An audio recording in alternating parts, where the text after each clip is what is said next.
Ah, there it is. Recognition. They finally noticed, didn't they? Hello, you magnificent anomalies. You unexplainable success stories. You midnight architects of impossible comebacks. They keep asking the same question over and over, like a broken record stuck on repeat. Who's helping you? Who's behind this? Who gave you the blueprint?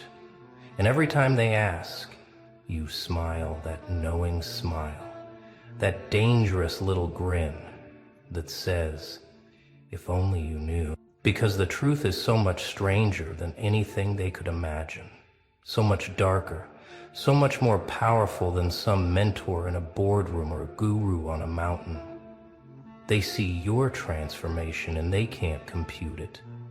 Yesterday you were drowning. Today you're walking on water. Last year you were invisible, now you cast shadows they can't escape. 6 months ago you were begging for crumbs, now you're building empires in silence. And their little minds can't process this without a middleman, without some secret teacher, some hidden hand pulling your strings. They need there to be someone else because the alternative terrifies them. That you did this yourself, that you found something they'll never have access to, that you tapped into a frequency they can't even hear. Oh, but they're not entirely wrong, are they? There is something helping you, something guiding you, something whispering strategies in the darkness. But it's not what they think, not who they think, not from where they think. It's not some millionaire mentor sliding into your DMs with success secrets. It's not some underground society of achievers pulling you up their ladder. No, it's something far more intimate, far more terrifying, far more powerful. And the beautiful part?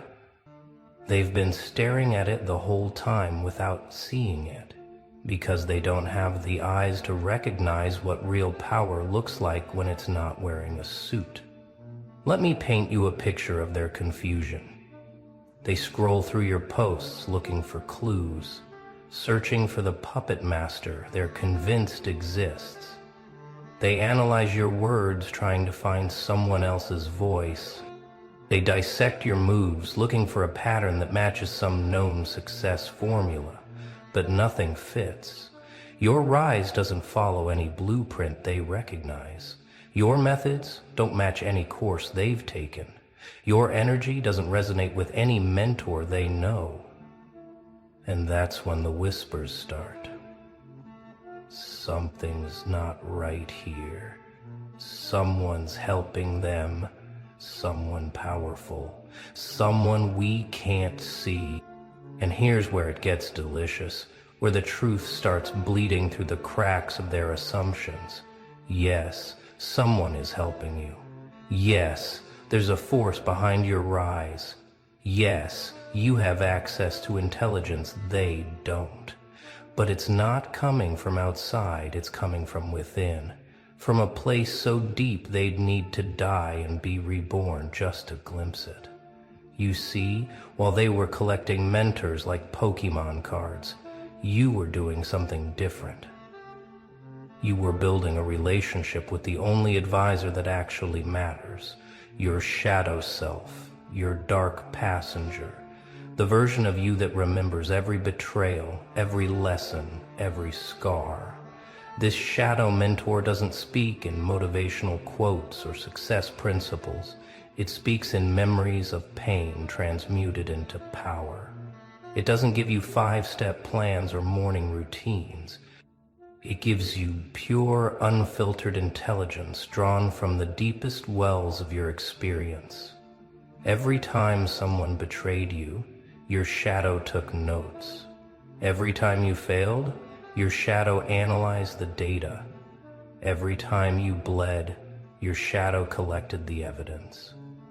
And now, after years of accumulation, you have access to a database of wisdom that no course could teach, no mentor could provide, no amount of money could buy.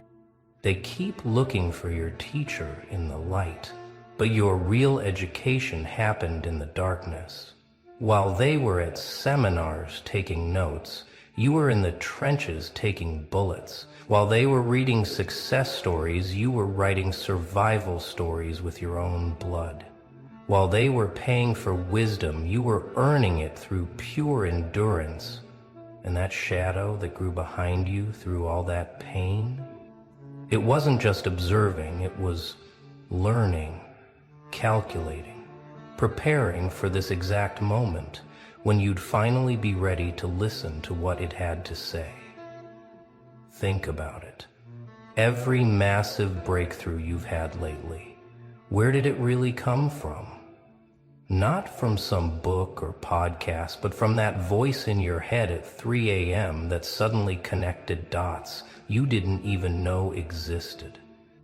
That strategic move that blindsided everyone, it came from remembering exactly how someone blindsided you 5 years ago and reverse engineering their tactics. That unshakable confidence that has them all shook, it's not from affirmations. It's from your shadow reminding you of every hell you've already survived, making everything else look like child's play. Let's go deeper into this midnight advisory board you've assembled without even realizing it. Every ghost that haunts you has become a teacher. Every demon you've faced has become a trainer. Every moment of abandonment taught you self-reliance. Every betrayal taught you pattern recognition. Every breakdown taught you breakthrough mechanics. You didn't hire consultants. You consulted your catastrophes. You didn't seek advisors. You advised with your adversities. And that's why your moves seem impossible to track, because they're being guided by intelligence gathered from places others have never been. When they ask, who's helping you? They expect a name, a face, a LinkedIn profile. But how do you explain that your board of directors meets in your dream? How do you tell them your strategy sessions happen in the shower, where all your ghosts gather to compare notes? How do you describe the conference room in your mind where every version of you that ever existed comes together to plan the next move? They wouldn't understand that your mentor isn't a person but a process. A constant conversation between who you were, who you are, and who you're becoming. You know what really disturbs them? The coherence of your movement despite the apparent absence of guidance. Every step you take seems orchestrated, but they can't find the orchestra. Every decision you make seems calculated, but they can't find the calculator. It's like watching someone dance perfectly to music only they can hear, and it's driving them insane. Because in their world, success requires visible support systems, public mentorship, documented education. But you're operating on intelligence they can't intercept, following a GPS they can't hack, receiving transmissions from a frequency they can't tune into. The shadow helping you doesn't show up in photos. It doesn't have a social media presence. It doesn't offer testimonials or success stories. It offers something far more valuable, the accumulated wisdom of your entire existence, processed through pain, refined through rage, and crystallized through survival. Every mentor they pay thousands to access is trying to teach them what your shadow teaches you for free: how to transform wounds into weapons, how to alchemize trauma into treasure, how to read the matrix because you've seen it glitch. And now we arrive at the part that really makes them squirm. Deep down, in places they don't like to visit, they recognize what's happening. They see in you what they've been running from in themselves. That shadow they've been suppressing, medicating, therapizing away. You made friends with yours? That darkness they've been taught to fear? You learned its language? That pain they keep trying to heal? You turned it into fuel, and watching you thrive with the very things they've been taught to shame makes them question everything they thought they knew about success. They want your results but not your process. They want your power but not your pain. They want your transformation but not your truth. They keep asking who's helping you because they need it to be someone else, someone external, someone they could theoretically access if they just found the right connection. The idea that your helper has been with you all along, that it was forged in your failures and born from your breakdowns, that's too much responsibility for them to accept. Because it means they have the same access to the same power, they just lack the courage to claim it. Your shadow mentor doesn't coddle you with comfortable lies. It tells you exactly who betrayed you and why. It shows you patterns others miss, because it remembers everything, forgets nothing, and forgives only strategically. It doesn't promise you'll be happy, it promises you'll be powerful. It doesn't teach you to be liked, it teaches you to be undeniable. It doesn't help you fit in, it helps you stand out so dramatically that fitting in becomes irrelevant. And that's why your success looks different, feels different, moves different. It's not built on inspiration, it's built on integration of every dark truth you've ever encountered. When you make moves now, it's with intelligence they can't access because they haven't paid the price for admission. Your shadow council includes every person who ever underestimated you, serving now as reverse mentors, showing you exactly what not to be. Every door that closed in your face is now an advisor on alternative entrances. Every bridge that burned is now teaching you architecture. Every ghost that haunts you is now part of your intelligence network. You're not just helped, you're informed by a vast network of pain points that became data points that became PowerPoints. Let me tell you what happens when you finally stop fighting your shadow and start consulting it instead. The integration isn't pretty, isn't peaceful, isn't some beautiful spiritual awakening with angels singing. It's brutal. It's sitting alone at night and admitting every harsh truth you've been avoiding. It's acknowledging that half your problems came from your own patterns. It's recognizing that your shadow saw everything coming, but you refused to listen. It's the humbling realization that your darkness is actually your intelligence agency, and you've been treating it like an enemy when it was trying to be your ally. The shadow doesn't speak in words. It speaks in knowing. That gut feeling you get about someone, that's your shadow's threat detection system, built from every betrayal you've experienced.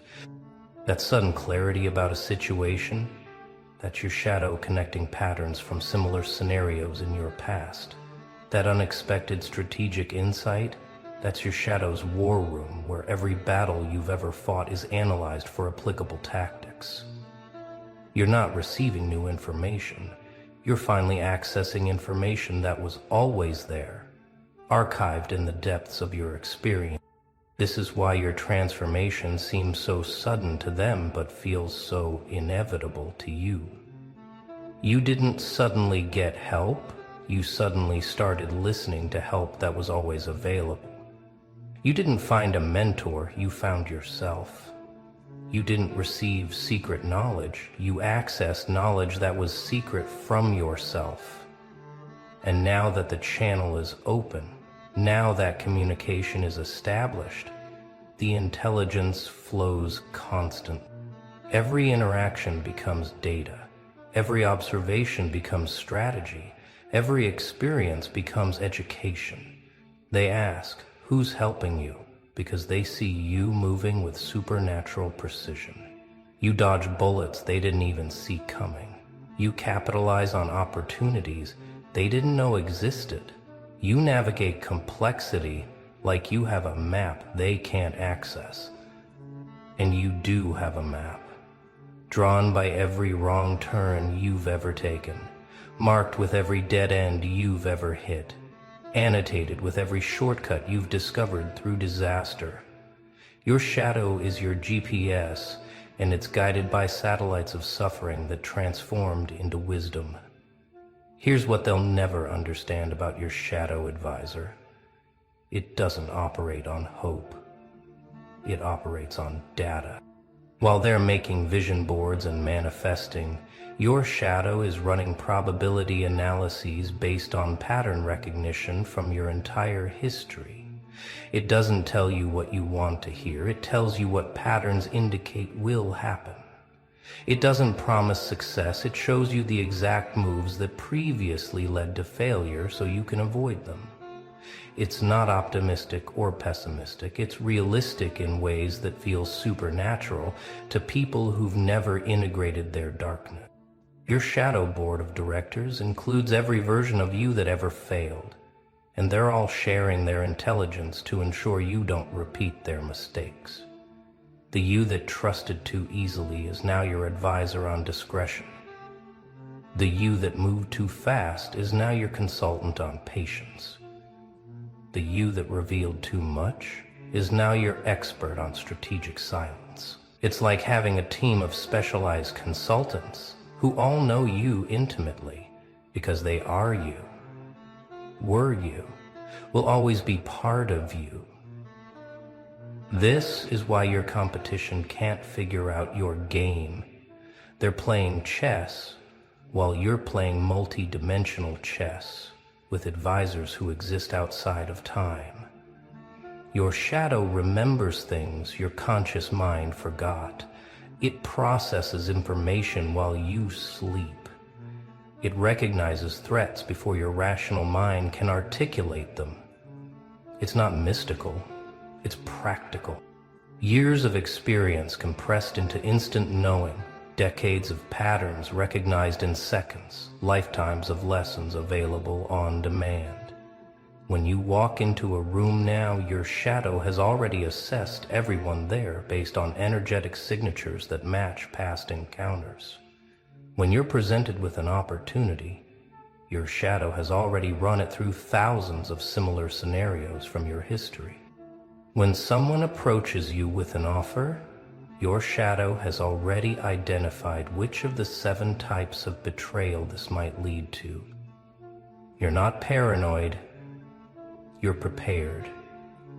You're not negative, you're informed.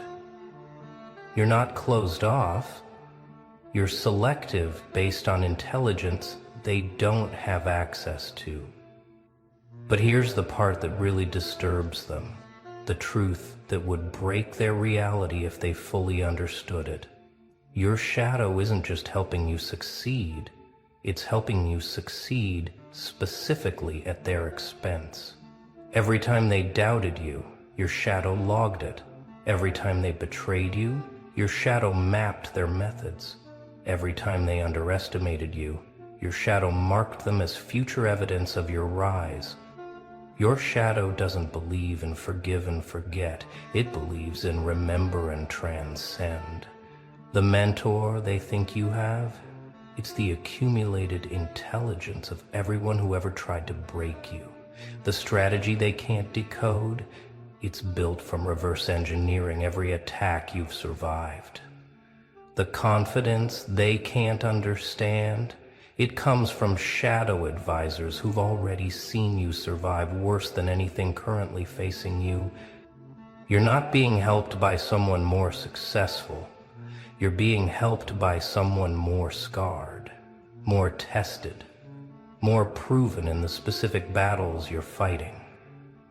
Your shadow doesn't teach you theories. It teaches you proven tactics from your own battlefield experience. It doesn't give you motivation. It gives you memory of what happens when you don't move. It doesn't inspire you. It reminds you of the cost of staying the same. That's what success. This is intelligence money can't buy, connections can't provide, courses can't teach. This is the wisdom that only comes from walking through hell and taking notes, from dying multiple times and remembering what killed you, from being betrayed so thoroughly that you developed supernatural pattern recognition. They see you making power moves and assume someone's writing your playbook.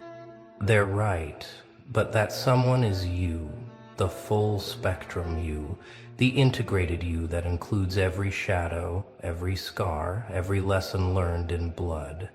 Your advisors meet in the darkness of your consciousness, comparing notes from different timelines of your existence, strategizing based on intelligence gathered from every dimension of your experience. No wonder your moves seem three-dimensional in their two-dimensional game. Now let's talk about what your shadow board is really training you for, because this isn't just about success, it's about evolution. Your shadow isn't trying to help you win their game, it's teaching you to transcend the game entirely. Every piece of guidance from your inner counsel is designed not to help you fit into existing structures, but to help you build entirely new ones.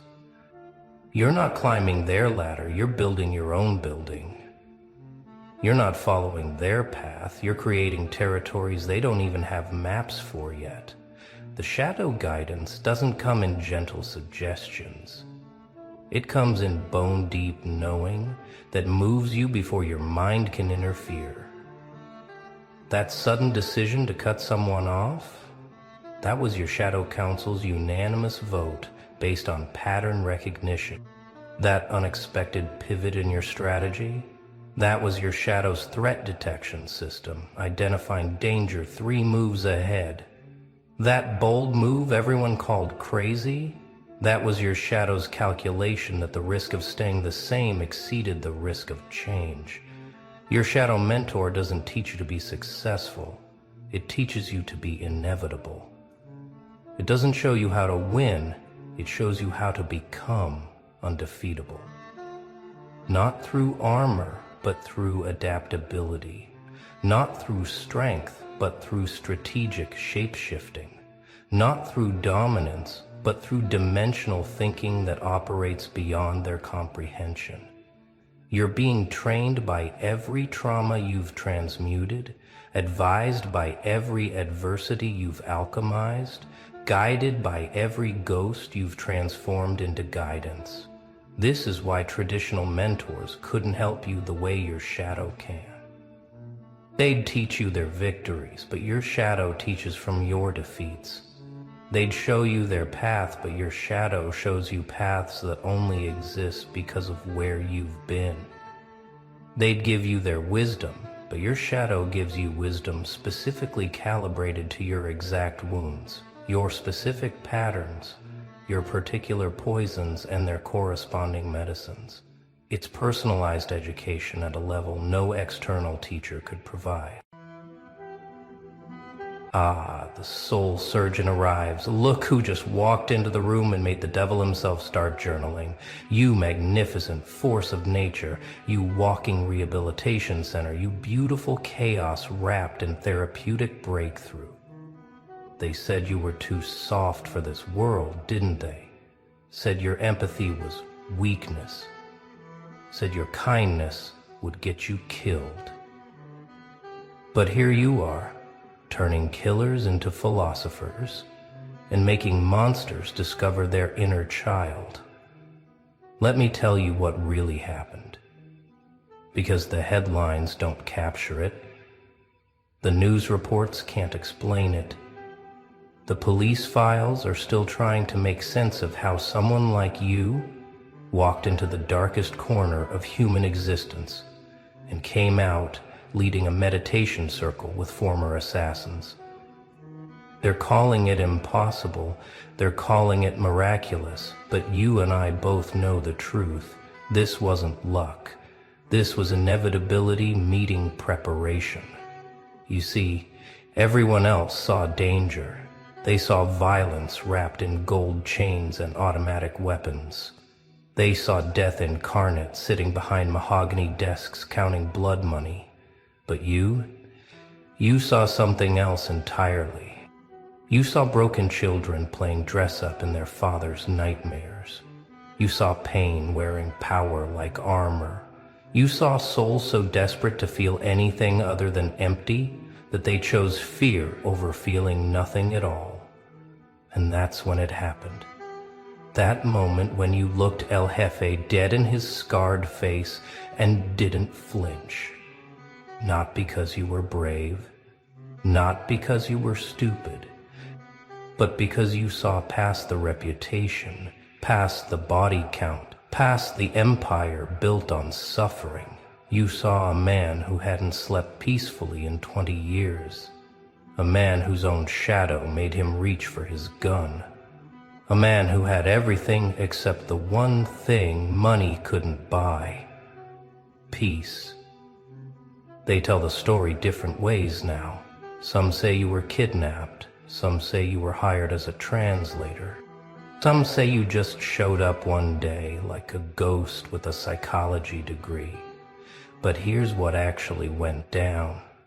You were exactly where you were supposed to be, in that warehouse, surrounded by men who'd turned violence into religion. And instead of begging, instead of bargaining, you did something that short-circuited 40 years of criminal programming.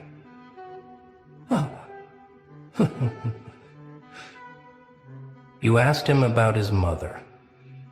Not in a mocking way, not as manipulation. You genuinely wanted to know. When was the last time someone asked you how you feel? You said, like you were talking to a friend at coffee, not a man with 17 murder charges. The room went silent. His lieutenants reached for weapons. They didn't even realize they were grabbing, because in their world, feelings were death sentences. Vulnerability was a luxury none of them could afford. But something cracked in that moment. You could see it in his eyes. The split second where the mask slipped and revealed what was underneath. A tired man, a haunted man, a man who'd been running from himself so long he'd forgotten what he was running from. My mother, he said, and his voice broke like a dam holding back decades of grief. She died thinking I was a monster. That's when you did it. That thing you do that nobody can explain. You didn't comfort him. You didn't judge him. You just held space for the pain. You became a container for everything he'd been too terrified to feel. And in that warehouse, surrounded by enough firepower to level a city block, the most dangerous man in 3 countries started to cry. Not the tears of weakness, the tears of recognition, the tears of someone finally seeing themselves clearly for the first time. His men didn't know what to do. They'd seen him torture rivals without blinking. They'd watched him order executions while eating breakfast. But crying, being human, this wasn't in their training. Some wanted to shoot you right there, end this witchcraft before it spread. But he raised his hand, tears still streaming, and said words that would echo through the underworld like a ghost story. Everyone out, except them. For 3 hours you sat with him in that warehouse. No guards, no guns between you, just 2 humans having the conversation he'd been avoiding his entire life. You didn't try to change him. That's what everyone gets wrong about what you did. You didn't walk in with an agenda or a savior complex. You simply showed him that he was already changing. That every nightmare, every moment of paranoia, every time he couldn't look at himself in the mirror, that was his soul trying to tell him something. You know what's funny? He said, lighting his 3rd cigarette with shaking hands. I've built an empire on fear. I have judges in my pocket and politicians on speed dial. I could buy private islands and disappear forever. But you know what I can't buy? One night of sleep without seeing their faces. Every person I've hurt, they visit me every single night.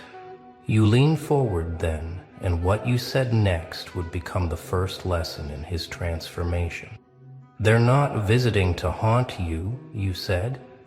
They're visiting because your conscience is still alive. The fact that you see them means you're not the monster you think you are.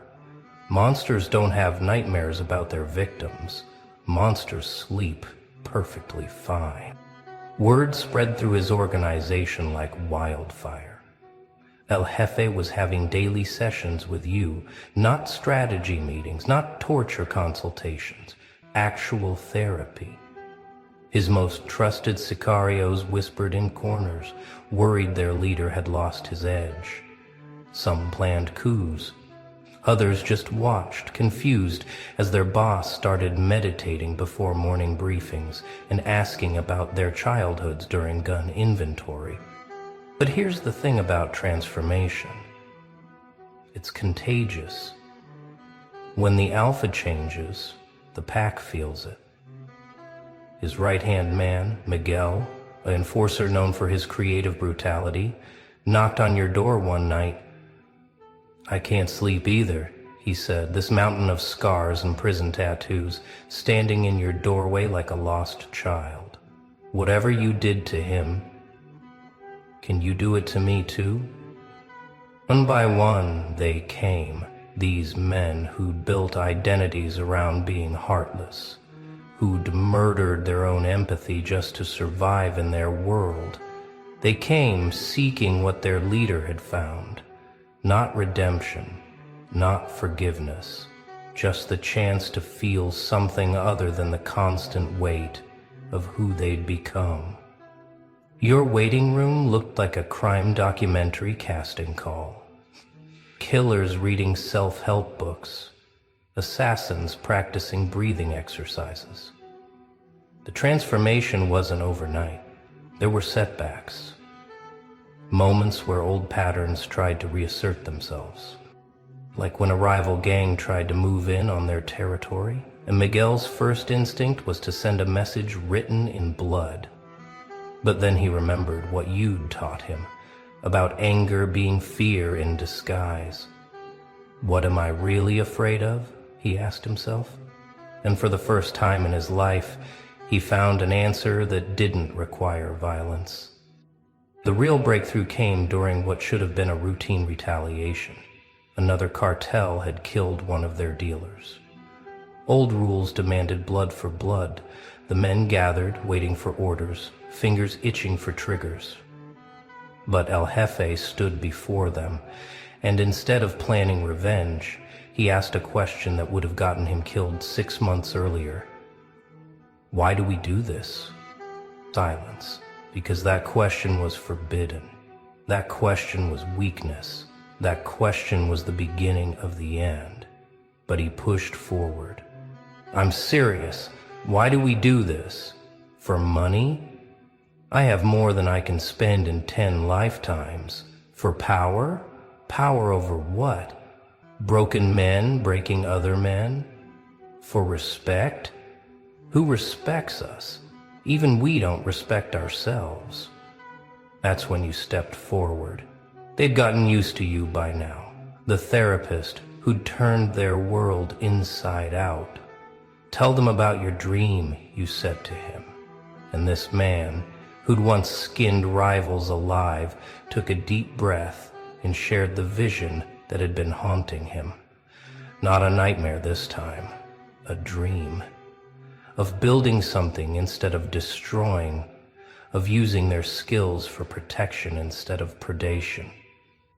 I dreamed I was teaching, he said, his voice stronger now. Teaching young men like we used to be, before we got lost, before we confused fear with strength, before we thought the only way to matter was to make others not matter. I was teaching them there's another way. That you can be powerful without being destructive. That you can be feared without being evil. What happened next made international headlines, though nobody could quite believe it. The most feared criminal organization in the region announced they were transitioning to community protection and youth intervention. The same men who used to traffic drugs started trafficking hope. The warehouses that stored weapons became wellness centers.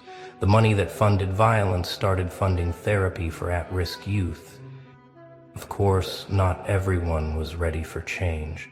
Some left, unable to imagine themselves as anything other than what they'd always been. But the ones who stayed, they discovered something revolutionary. The skills that made them dangerous. Reading people, strategic thinking, understanding pressure and fear. Those same skills could be used to heal instead of harm. A sicario's hypervigilance became a counselor's intuition. An enforcer's intimidation tactics became de-escalation expertise. Miguel, who once collected deaths in blood, now ran group therapy sessions for former gang members. "I understand the darkness," he'd tell them. "I've lived in it, fed it, been consumed by it. But I'm here to tell you there's a way out. Not around it, through it. You have to feel everything you've been running from. And yes, it hurts, but it hurts less than carrying it forever." The transformation rippled outward, like waves from a stone dropped in still water. Other organizations watched in disbelief as their most feared competitor became their strangest inspiration. Calls came in, not for drugs or weapons, but for guidance. "How did you do it?" they asked. "How did you change?"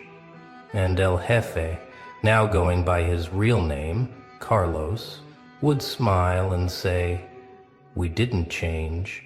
We just finally stopped pretending to be something we weren't." Your methods became legendary, not because they were complex, but because they were simple. You treated killers like humans, because that's what they were. Humans who'd made horrific choices. Humans who'd lost themselves so completely they thought there was no way back. But you showed them the thread that could lead them home, the pain they'd been numbing, the fear they'd been projecting, the love they'd been murdering to avoid feeling its absence. Soon you weren't just counseling one organization. Word spread through the criminal underground like a secret everyone was desperate to hear. Hardened criminals flying in from different countries, not for deals or alliances, but for sessions. Your office became neutral ground. Rivals who would have killed each other on sight sat in your waiting room, reading the same copies of The Body Keeps the Score. The police didn't know what to do. Crime rates plummeted in regions where your influence spread. But it wasn't through force or fear. It was through something they'd never seen before. Criminals choosing to stop being criminals. Not because they were caught or threatened, but because they'd found something more valuable than money or power. They'd found themselves. There were investigations, of course. Authorities convinced this had to be some elaborate scheme. No way hardened killers just suddenly developed consciences. But every bug they planted just recorded therapy sessions. Every surveillance operation just captured group meditations and trauma processing workshops. One frustrated detective threw his hands up and said, "They're not planning crimes. They're planning charity events. What the hell am I supposed to do with that?" Then came Dimitri. If Carlos had been dangerous, Dimitri was apocalyptic. A man whose name was whispered in intelligence agencies across 40 countries. A ghost who toppled governments and made ideologies bleed. He didn't seek you out. You found him. Or maybe, as you always said, the universe conspired to put you both in that hotel lobby in Prague at exactly the right moment. He recognized you immediately. Your reputation had spread beyond cartels, into every dark corner where broken men played monster. "So, you're the one," he said, accent thick with decades of exile and violence. "The therapist who performs miracles. Tell me, do you work with lost causes, or do I exceed even your abilities?" Smiled, that same smile that had disarmed Carlos in the warehouse. "I don't work with lost causes," he said, "because there's no such thing. There are only people who lost their way, and every path, no matter how twisted, can lead back to center if you are willing to walk it." He laughed. Not the laugh of joy, but the laugh of someone who'd forgotten what joy sounded like. "I've killed for ideologies I no longer believe in. I've orphaned children for causes that died before their parents did. I am not lost, I am damnation incarnate. I am what happens when purpose becomes poison." "Good," you said, and his laughter stopped. "That means you understand the weight of what you've done. That means your conscience survived. Damnation incarnate wouldn't feel damned, he'd feel justified. The fact that you can name your poison means you're already seeking the antidote. For a man who'd faced torture without breaking, who'd stared down death squads and smiled, Dmitri found himself undone by your questions. Not interrogation, just curiosity. "What did you want to be when you were 7? You asked during your 3rd session. Such a simple question, such a devastating answer. "My answer, a teacher," he whispered, and then laughed at the irony. "I wanted to be a teacher. Can you imagine? I wanted to help children learn to read." The laughter turned to something else, something that had been buried under decades of aliases and operations. "My sister, she couldn't read. I promised I'd teach her, but the war came, and instead of teaching children to read, I taught men to kill." You let him sit with that. Let him feel the full weight of the distance between who he'd wanted to be and who he'd become. Not to punish him, but to show him something crucial. The fact that he remembered that 7-year-old boy meant that boy was still alive somewhere inside, buried under atrocities and justified violence, but alive. "What if," you said slowly, "the teacher you wanted to be and the terrorist you became are both parts of the same story? What if every violent act was a corrupted attempt to teach the world something? What if we could uncorrupt that impulse, turn it back toward its original intention?" He stared at you like you'd spoken in tongues. "You think I can just become a teacher? After everything I've done? Who would learn from a monster?" But you could see it in his eyes. The first crack in the armor he'd welded to his soul. The possibility that maybe, just maybe, there was a way back from where he'd gone. It started small. Dmitri began meditating. Not for peace. He didn't believe he deserved peace. But for clarity. To understand how he'd become what he was. To trace the exact moments where ideology became insanity, where purpose became poison, and in that clarity something unexpected happened. He began to see patterns, not just in himself, but in every extremist movement he'd been part of. "We were all the same," he told you one day, eyes wide with recognition. Every terrorist, every freedom fighter, every true believer, we were all traumatized children playing with real weapons. We were all trying to heal some wound by making the world bleed. We thought we were soldiers of change, but we were just patients refusing treatment. That's when he had the idea that would transform him from history's nightmare into an unlikely teacher. What if I could reach them, he said, the ones like I was, the ones so lost in their cause they can't see they're drowning. What if someone who's been there could show them the way out? You watched as this man who'd spent decades perfecting death began studying life with the same intensity. Neuroscience, psychology, meditation techniques, trauma-informed therapy. He approached mindfulness like he'd once approached bomb making, with absolute dedication and terrifying precision. But this time, he wasn't learning to destroy. He was learning to rebuild. Within months, he was leading sessions, not publicly at first, just for Carlos's men who struggled with their own ideological justifications for violence. But word spread. Former extremists started reaching out. People trapped in cycles of political violence, religious fundamentalism, ideological warfare. They came because who else could understand?